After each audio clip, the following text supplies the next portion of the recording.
మహాగణాధిపతయే నమః. ఓం గురుభ్యో నమః. ఓం శ్రీమాత్రే నమః.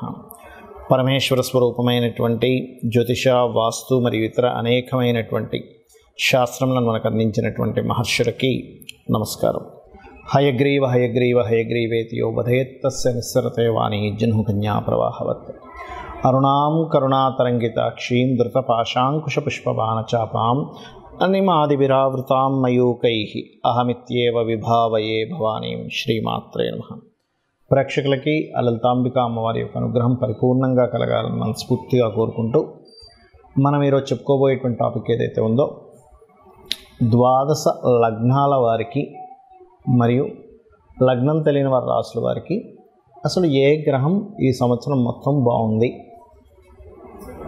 ముఖ్యంగా మేజర్ ప్లానెట్స్.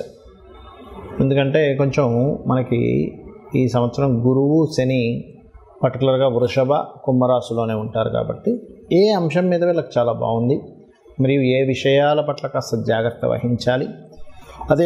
అదేవిధంగా మీరు వీడియోని ఆఖరి వరకు చూసినట్లయితే లగ్నము కానీ రాశి కానీ అసలు జాతకం తెలియని వాళ్ళకి పర్టికులర్ ప్రాబ్లం ఉంది, ఆ ప్రాబ్లంకి లలిత అమ్మవారి యొక్క నామాలు ఏ నామం చేసుకుంటే బాగుంటుంది అనేటువంటి విషయాన్ని కూడా నేను మీకు ఇప్పుడు తెలియజేస్తాను. మకర లగ్నము, మకర రాశి. మకరం వారి కనుక చూసుకున్నట్లయితే ఇక్కడ మీకు లగ్నం నుంచి లాభస్థానం ఈ సంవత్సరం పాజిటివ్గా యాక్టివ్ అవుతుంది. లాభస్థానం యాక్టివేట్ అయితే ఏంటి జరుగుతుంది? చేసే వ్యాపారాల్లో చక్కటి లాభాలు పొందుతారు, అందులో ఎటువంటి సందేహం లేదు. వ్యాపారం లాభం వైపు వెళ్ళనుంది, ఇట్స్ క్లియర్, ఇందులో ఎటువంటి డౌట్ లేదు. రెండవది, వ్యాపారం లాభంలోకి వెళ్ళడం ఒకటే కాకుండా మీరు ఏదైతే ఒక సంకల్పం అనుకుంటారో, ఒక దానికోసం ప్రయత్నం చేస్తూ ఉంటారో, ఇక్కడ నుంచి మీకు ఆ యొక్క విషయాల్లో పాజిటివ్గా వెళ్ళడం జరుగుతూ ఉంటుంది. కొంతవరకు ఎంజాయ్ చేస్తారు, స్ట్రెస్ అనేటువంటి తగ్గుతూ ఉంటుంది, 100% డౌట్ లేదు. కాకపోతే మీకు ఇంకో సంవత్సరం పాటు ఏలినాడ్స్ ఎండింగ్లో ఉంది కాబట్టి కొన్ని మనీ మ్యాటర్స్ కావచ్చు, కుటుంబ సంబంధించిన విషయాల్లో కావచ్చు, కొన్ని మ్యాటర్స్లో కొద్దిగా మీకు స్ట్రెస్ అనేటువంటిది వెళ్తూ ఉంటుంది, ఇది గుర్తుపెట్టుకోండి. అలాగే మరొక విషయం ఏంటంటే, ఇక్కడ గమనించుకున్నట్లయితే ఈ యొక్క కాంబినేషన్స్లో ఈ 3వ స్థానంలో రాహు ఉన్నందుకు ఇది ఒక రకంగా చెప్పాలంటే ధైర్యాన్ని, పరాక్రమాన్ని, ఒక పని చేసేటప్పుడు బ్లైండ్గా వెళ్ళిపోతుంటాం చూడండి అసలు. అయితే ఈ మకర లగ్నం, మన మకర రాశి వారికి బ్లైండ్గా వెళ్ళిపోతూ ఉంటాం మనం ఒక్కోసారి. అలా బ్లైండ్గా వెళ్ళిపోతూ కూడా మనం ఒక్కోసారి చిత్రాలు జరుగుతుంటాయి, అరే ఏంటి అసలు నేను ఇట్లా ఎక్స్పెక్ట్ చేయలేదు కానీ సక్సెస్ వచ్చేసింది అనుకుంటూ ఉంటాం. అటువంటి యోగాలు ఉంటూ ఉంటాయి. కాకపోతే మీరు ఇక్కడ 9వ స్థానంలో కేతువు యొక్క సంచారం జరుగుతున్నందుకు క్షేత్రాలు, అందులో పర్టికులర్గా విష్ణు లేదా గణపతి క్షేత్రాలకు రెగ్యులర్గా వెళ్తూ ఉండండి. కొంచెం తండ్రితోని, గురువులతోని తెలియని చిన్న చిన్న ఎడబాట్లు మీకు గోచరిస్తున్నాయి కాబట్టి ఈ యొక్క విషయాల్లో చాలా కేర్గా ఉండండి. ఇక మీరు పర్టికులర్గా ఫైనాన్షియల్ మ్యాటర్స్ విషయంలో కొంచెం జాగ్రత్తగా ఉండండి. అందులో ముఖ్యంగా కుటుంబంలో ఉండేటువంటి కాస్త పెద్దవాళ్ళు అండ్ సీనియర్స్ ఉంటారు, అలాంటి వాళ్ళతో చిన్న చిన్న మిస్అండర్స్టాండింగ్స్ వస్తాయి. Don't worry. ఇక మీరు చేయవలసినటువంటి దేవత ఆరాధన, అమ్మవారి యొక్క ఆరాధన చేయండి, అన్ని విధాలా బాగుంటుంది. చాలామందికి వాళ్ళ జన్మ నక్షత్రం కానీ, లగ్నం కానీ, రాశి కానీ ఏమీ తెలియదు. కాకపోతే ఒక ప్రాబ్లం మాత్రం వాళ్ళని వేధిస్తూ ఉంటుంది. ఇటువంటి వాటికి ఏమీ అసలు మీరు రూపాయి ఖర్చు పెట్టకుండా అమ్మవారి నామాల్లో ఒక పర్టికులర్ నామం కనుక మీరు తీసుకొని కనుక రెగ్యులర్ చాంటింగ్ చేయగలిగితే అమ్మవారి యొక్క అనుగ్రహంతో మీకు ఖచ్చితంగా ప్రాబ్లం అనేటువంటిది క్లియర్ అవుతుంది, అందులో ఎటువంటి సందేహం లేదు. అది నేను మీకు 1 by 1గా చెప్తాను. నేను చాలామందికి అమ్మవారి అనుగ్రహంతో నా గొప్పతనం కాదు, చాలామందికి నేను సజెస్ట్ చేయడం జరిగింది. కొన్ని వేల లక్షల మందికి అది వర్కౌట్ అయినటువంటి విషయాలు ఇప్పుడు నేను మీకు చెప్తాను. పాయింట్ నెంబర్ 1, మనం చూడండి, ఎవరైనా లైఫ్లో చిన్నప్పటి నుంచి కూడా అసలు ఏ కోణాన వాళ్ళు సంతోషంగా లేరు, ఎప్పుడు ఇన్సెక్యూరిటీగా ఉన్నారు, ఎదగలేకపోతున్నారు అంటే ఒకటే గుర్తుపెట్టుకుని, వాళ్ళ జన్మజాతకంలో లగ్నం పాడైపోయింది పూర్తిగా. అందుకని ఎప్పుడు స్ట్రగుల్ చేస్తూ ఉంటారు. వాళ్ళు చాలా మంచి వాళ్ళు అయి ఉంటారు, ఎవరికి ఇబ్బంది పెట్టరు, కానీ స్ట్రగుల్ ఫేస్ చేస్తున్నట్టు వాళ్ళకి అర్థం కాదరే అన్యాయం చేసేవాడు హ్యాపీగా ఉన్నాను, నేను ఎందుకు ఇలా ఉన్నాను అనిపిస్తూ ఉంటుంది. దానికి కారణం తెలియకుండానే వాళ్ళు పాస్ట్ లైఫ్లో చేసిన ఒక కర్మ. దానికి మరి ఏమిటి అంటే సింపుల్గా గుర్తుపెట్టుకోండి, 2 చెప్తాను ఇక్కడ విషయాలు. 1, శ్రీమాత్రే నమః అమ్మవారి నామాల్లో, లేదా జై గురుదత్త, శ్రీ గురుదత్త అనుకుంటూ ఉండండి. మీరే చూస్తారు ఇది ఎంతసేపు చేయాలి, ఎన్నిసార్లు చేయాలంటే 40 మినిట్స్ ఖచ్చితంగా చేయాలి కూర్చొని. ఎనీ మంత్ర ఇక్కడ నుంచి నేను చెప్పబోయే ప్రతి మంత్రము మినిమం 40 మినిట్స్ చేయాలి. ఇంకా నాకు ఎక్కువ కష్టం ఉందంటే గంట సేపు చేయండి. రోజులో మనం కొన్ని గంటల తరబడి ఏవేవో పనుల్లో మనం టైం వేస్ట్ అవ్వడమో ఇట్లాంటివన్నీ జరుగుతూ ఉంటాయి.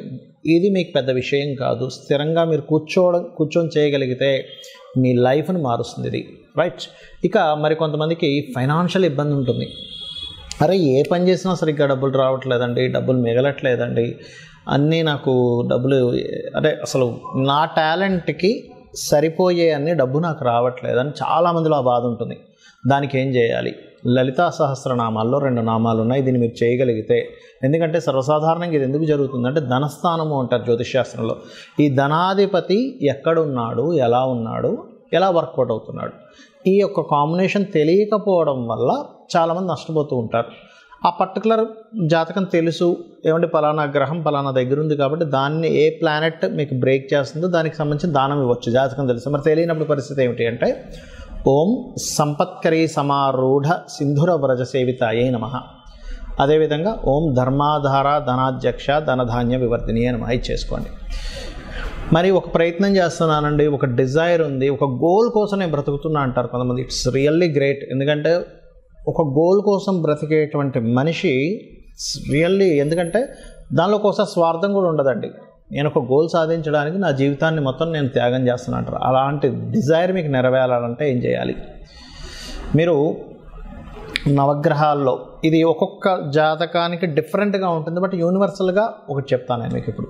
అదేమిటంటే నవగ్రహాల్లో పర్టికులర్గా గుర్తుపెట్టుకోండి, మీరు బుధగ్రహము శుక్రగ్రహము గుర్తుపెట్టుకున్న బుధ శుక్ర గ్రహాల దగ్గర దీపారాధన చేసి ఒక 9 ప్రదక్షిణాలు చేసుకొని అదే ఆలయంలో ఉన్న స్వామివారికి ఒక 3 ప్రదక్షిణాలు అమ్మవారికి కానీ స్వామివారికి కానీ చేస్తూ మీరు ఏం చేస్తారంటే ఈ గోల్ ప్రాసెస్లో ఏమవుతుందంటే చాలామందికి అరే నా జీవితం ఏమైనా నేను కోల్పోతున్నానా, నన్ను నేను కోల్పోతున్నానా అని ఒక చిన్నగా ఈ ట్రావెల్లో వాళ్ళకి డౌట్ వస్తుంది.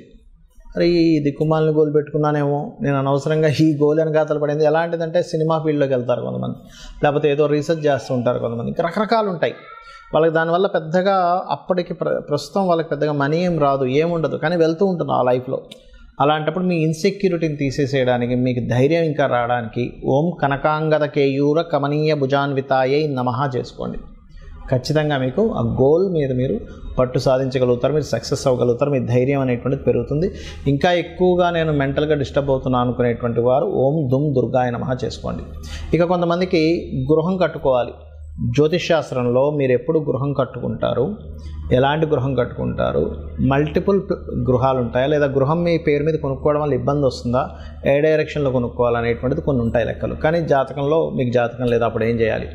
ఓం వదనస్మర మాంగళ్య గృహతోరణ చిల్లికాయే నమః చేసుకోండి, లేదా మణిద్వీప వర్ణన చదువుకోండి. ఖచ్చితంగా మీకు అమ్మవారు గృహయోగాన్ని ఇస్తుంది. ఇక సంతానం లేదు, దిగంబర శ్రీపాదవల్లభ దిగంబరాయే నమః చేసుకోండి. పంచమ స్థానం పాడైతే సంతానం ఆలస్యం అవుతుంది కొంతమందికి. ఆ విషయం తెలియక అయ్యో లేదని బాధపడతారు. అలా కాదు, సంతానం అనేటువంటిది గొప్ప యోగము, ఎప్పుడుందో తెలుసుకోవాలి అది. ఇక కొంతమందికి 90% ఆఫ్ పీపుల్కి వాళ్ళ రేపు అప్పులు పాలైపోతున్నారు. Because of cost of living ఏమో పెరిగిపోయింది, జీతాలు మనకు వచ్చేటువంటి సంపద పెరగటం లేదు. మరి ఏం చేయాలి అప్పుడు అంటే సింపుల్గా నేను మీకు ఒక మంత్రం చెప్తాను. ఇది కొన్ని లక్షల మంది చేసి లబ్ధి పొందారు. దట్ ఈజ్ ఓం అపర్ణాయై నమః. ఖచ్చితంగా మీకు అప్పుల నుంచి బయటపడేస్తుంది. లేదంటే నాకు హెల్త్ ఇష్యూస్ ఉన్నాయని కొంతమంది అంటూ ఉంటారు. అటువంటి దానికి ఓం సర్వవ్యాధి ప్రశమని సర్వమృత్యు నివారిణి అగ్రగణ్య అచింత్య రూప కలికల్మష నాశినే నమః. లేదంటే నాకు శత్రువులు ఉన్నారంటారు కొంతమంది. ఏ మంచి పని అంటే నేను ఒక మంచి కోసం మాట్లాడితే శత్రువులు పెరుగుతున్నారు, దీనికి ఏం చేయాలి? సూర్య భగవానుడిని చూస్తూ ఓం మిత్రాయ నమః అనుకోండి. ఖచ్చితంగా మీ శత్రువు మిమ్మల్ని చూసేటువంటి కోణం మారిపోతుంది, మీరు శత్రువుని చూసే కోణం మారిపోతుంది. అందులో పాజిటివ్స్ మీరు చూస్తారు, మీలో పాజిటివ్స్ ఆ పర్సన్ చూస్తారు.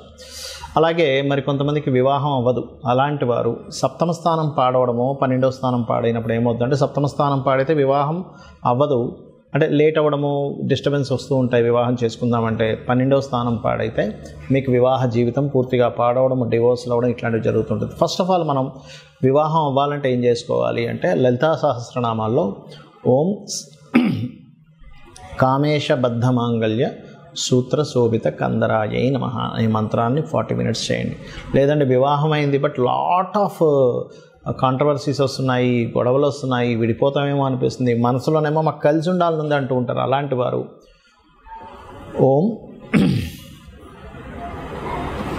కామేశ్వర ముఖాలోక కల్పిత శ్రీ గణేశ్వర కూడా చేసుకోవచ్చు. ఎందుకంటే ఒకరి ముఖాన్ని ఒకరు చూడంగానే గణపతి ప్రత్యక్షమయ్యాడంటారు. ఇది ఒక రకంగా చెప్పాలంటే కొన్ని ఆటంకాలు తొలగడానికి కూడా చేస్తారు. లేదా మరొక విట్ ఏంటంటే ఇక్కడ శివకామేశ్వరాంకస్త శివ స్వాధీన వల్లభాయే నమః కూడా చేసుకోవచ్చు. అయితే నేను సెకండ్ చెప్పింది ఏదైతే ఉందో అది ఇంకా పవర్ఫుల్గా పనిచేస్తుంది. ఓం శివకామేశ్వరాంకస్త శివ స్వాధీన వల్లభాయే నమః చేయండి. మీరే చూస్తారు చేంజ్ అనేటువంటిది. ఆకస్మికమైనటువంటి సంఘటనలు మీకు మీ లైఫ్లో పదే జరుగుతున్నాయి, మాటిమాటికి నష్టాలు జరుగుతున్నాయి. ఓం అష్టమీ చంద్ర విభ్రాజ అలికస్థల శోభితాయ నమః. కెరియర్లో గ్రోత్ రావాలి. ఓం మాణిక్య మకుటాకార జానుద్వయ విరాజితాయ నమః. లేదంటే నాకు బిజినెస్లో గ్రోత్ రావాలి. ఓం ఇందర్గోప పరిక్షిప్త స్మరతోనా వజంగికాయ నమః. లేదా నేను విదేశాలకు వెళ్ళాలనుకుంటున్నాను, లేదా నేను చేసేటువంటి ఏవైతే ఇన్వెస్ట్మెంట్స్ ఉన్నాయో అవన్నీ నష్టపోతున్నాను, నేను ఎలాగ నష్టపోకుండా నా ఇన్వెస్ట్మెంట్స్, ఎందుకంటే ప్రతి ఒక్కరు కూడా వాళ్ళ లైఫ్లో ఒక స్టేజ్కి వెళ్ళిన తర్వాత కొంచెం రిలీఫ్ అవ్వాలి, రిలాక్స్ అవ్వాలనుకుంటారు. దానికోసం సర్టన్ ఇన్వెస్ట్మెంట్స్ చేస్తూ ఉంటారు. అలాంటప్పుడు ఆ ఇన్వెస్ట్మెంట్స్ అన్నీ వేస్ట్ అయిపోతున్నాయి అనుకోండి, ఏంటి నా పరిస్థితి అనిపిస్తూ ఉంటుంది. అలాంటప్పుడు ఓం సింజానిమణి మంజీర మండిత శ్రీ పదాంబుజాయై నమః అని నామస్మరణ చేసుకోండి. విదేశాలకు నేను ఎంత ట్రై చేస్తున్నా అవ్వట్లేదంటే దాని అర్థం ఏమిటంటే మీ 12వ స్థానం యాక్టివ్గా లేదు. దానికి మీరు రోజు ఉదయం సాయంత్రం హనుమాన్ చాలీసా చేయండి. ఖచ్చితంగా మీకు 100% బాగుంటుంది. కొంతమంది పిల్లలు చదవరు, అలాంటప్పుడు మీరు వాళ్ళకి భూ సంబంధించిన వివాదాలు ఉన్నప్పుడు వారాహి చేసుకోండి. లేదు పిల్లలు చదవడం కోసం మీరు మంత్రం చేసుకోవాలనుకుంటే మీరు చేయవలసింది ఏమిటి అంటే మీరు చేయొచ్చు, లేదు మీ పిల్లలకు నేర్పిస్తే ఇంకా అద్భుతంగా వాళ్ళ చదువు సాగుతుంది. అదేమిటి అంటే సింపుల్గా వారికి హయగ్రీవ స్తోత్రం నేర్పించండి. చాలా చిన్నగా ఉంటుంది. ఓం హయగ్రీవ హయగ్రీవ హయగ్రీవేతి యో వదేత్ అంటే ఇది కొంచెం వాక్ సంబంధించిన పెరగడానికి ఇది. అయితే పర్టికులర్గా ఏంటంటే చిన్నపిల్లలకి పర్టికులర్గా వాళ్ళు చేసుకోలేరు అనుకోండి, మీరు ఒక గ్లాస్ నీళ్ళు తీసుకొని ఆ నీటిని పట్టుకొని జ్ఞానానందమయం దేవం నిర్మల స్ఫటికాకృతిం ఆధారం సర్వ విద్యానాం హయగ్రీవం ఉపాసమహే చేసుకోవాలి. అలా కాదు వాక్ సంబంధించిన పెరగాలి. నేను ఎప్పుడు శ్లోకంలో చెప్తుంటాను, హయగ్రీవ హయగ్రీవ హయగ్రీవేతి యో వదేత్ తస్య నిస్సరతే వాణి జన్హుకన్యా ప్రవాహవత్ అని. అది చేసుకున్నట్లయితే అన్ని విధాలా బాగుంటుంది. సో మీరు ఇవి చేసుకొని జాతక చక్రం ఇలా ఉంది అలా ఉంది ఏమీ భయపడకుండా మీరు అద్భుతమైనటువంటి అమ్మవారి అనుగ్రహాన్ని పొందాలని మనస్ఫూర్తి కోరుకుంటూ శ్రీమాత్రే నమః.